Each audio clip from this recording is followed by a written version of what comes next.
છેલ્લા 6 વર્ષથી અવિરત કાર્ય કરતી દક્ષિણ ગુજરાત પ્રતિષ્ઠિત સંસ્થા એવી શ્રી ત્રાપી બ્રહ્મચારી આશ્રમ સભાના શ્રી સ્વામી આત્માનંદ સરસ્વતી વિદ્યા સંકુલ ખાતે શતાબ્દી વર્ષની ઉજવણીના ભાગરૂપે પંચામૃત કાર્યક્રમનું આયોજન કરવામાં આવ્યું.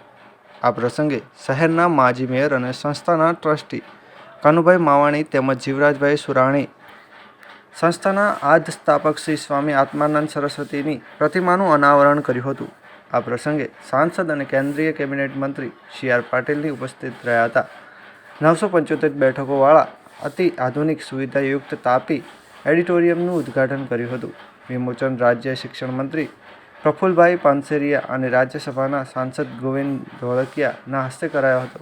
વર્લ્ડ રેકોર્ડ સમિતિના ચેરમેન મુકેશ નાવડિયા, દક્ષેશભાઈ માવાણી, 24 સુરત લોકસભાના સાંસદ મુકેશભાઈ દલાલ અને પ્રમુખ વજુભાઈ માવાણી, ઉપપ્રમુખ રાકેશભાઈ જૈન, ગિરીશભાઈ શાહ, પરેશભાઈ, કેમ્પસ ડાયરેક્ટર પ્રવીણભાઈ, ખજાનચી દિનેશભાઈ, મંત્રી હેમંતભાઈ કાર્યક્રમને સફળ બનાવ્યો હતો. તેમજ ધારાસભ્ય કિશોરભાઈ કાનાણી, વિનુભાઈ મોરડિયા ઉપસ્થિત રહ્યા હતા. Bureau report Sunil Ganjawala, Surat.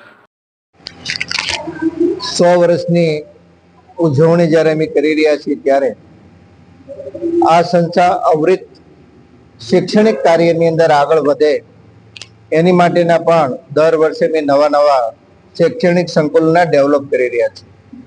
2025ની અંદર કરિયા વાવની અંદર પણ જે ગુજરાતી માધ્યમ અને ઇંગ્લિશ માધ્યમ, ગુજરાતી બોર્ડ અને સીબીએસઈ બોર્ડનો એક મોટું શૈક્ષણિક સંકુલન આધુનિક અમે બનાવવા જઈ રહ્યા છીએ.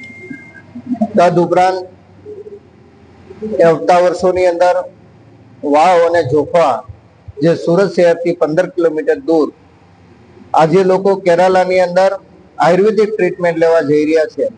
એ સંપૂર્ણ ટ્રીટમેન્ટ અહીંયા મળી રહે અમારી આયુર્વેદિક કોલેજના પ્રોફેસરો અને વિદ્યાર્થીઓ મારફતે.